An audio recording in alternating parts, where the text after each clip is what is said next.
कारण तुकोबराय सांगतात हे साधू संतांचं वागणं आहे. तुकोबरायांनी सांगावं, अरे जीवन इतकं सुंदर जगा ना, इतकं सुंदर जगा की तुम्हाला नामाशिवाय दुसरं काहीही आपलंसं वाटलं नाही पाहिजे. कारण हे नाम एवढं छान आहे, नाम एवढं छान आहे. महाराज एकदा का नामस्मरण मुखामध्ये आलं की मनाचे पाप लयाला जात असतं. घेता नाम विठोबाचे,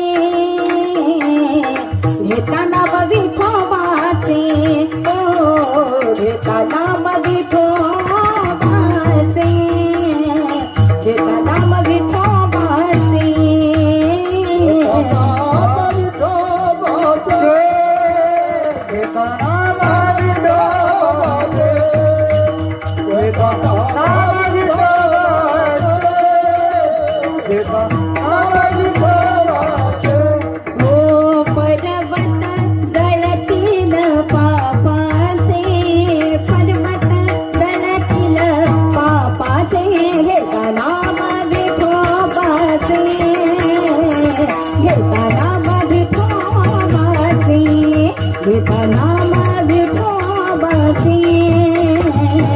घेता नाम विठोबाचे, घेता नाम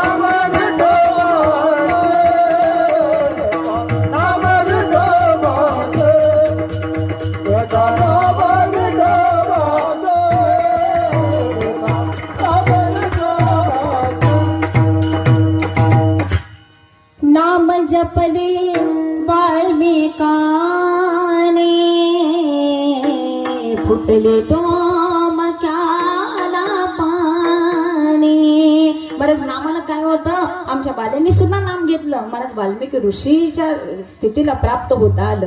महाराज रामायणासारखा एवढा सुंदर ग्रंथ लिहिण्यात आला. अहो या पाषाणाला सुद्धा पाना फुटण्याची मायबाप ताकद या नामामध्ये. फक्त आम्ही ते आवडीनं घेतलं पाहिजे. ठीक आहे ना महाराज. म्हणून आई वडिलांवरती प्रेम करणं गरजेचं आहे. फक्त तुम्ही प्रेम करून बघा. समाजामध्ये आज आम्हाला अशी लोक बघायला मिळतात ज्याला खरंच आई समजली नाही, ज्याला वडील समजले नाहीत. अजून काय सांगावं महाराज, आज आईच्या अंत्यविधीला, आईच्या अंत्यविधीला अग्नी देण्याकरता सुद्धा हा मुलगा सकाळी लवकर इथं पोहोचू शकत नाही का, नोकरी करता बाहेर असला तरी महाराज मला जाता जाता सांगून द्या, जाता जाता सांगून द्या. काही मुलं समाजामध्ये असे बघायला मिळाले की त्यांना कायम आई वडील हा आपला शत्रू वाटला महाराज. ठीक आहे ना. काय तिच्या अंत्ययात्रेला जायचंय महाराज, शेवट अग्नी द्यायला सुद्धा मुलं पोचलेली नाहीयेत. अशा वेळी वाटतं त्या आईनं 3 मुलाला जन्म देऊन काय उपयोग झाला, त्यापेक्षा ती वांजोटी राहिली असते तरी चाललं असतं. समाजाचे 4 शब्द ऐकून घेतले असते तरी चालले असते.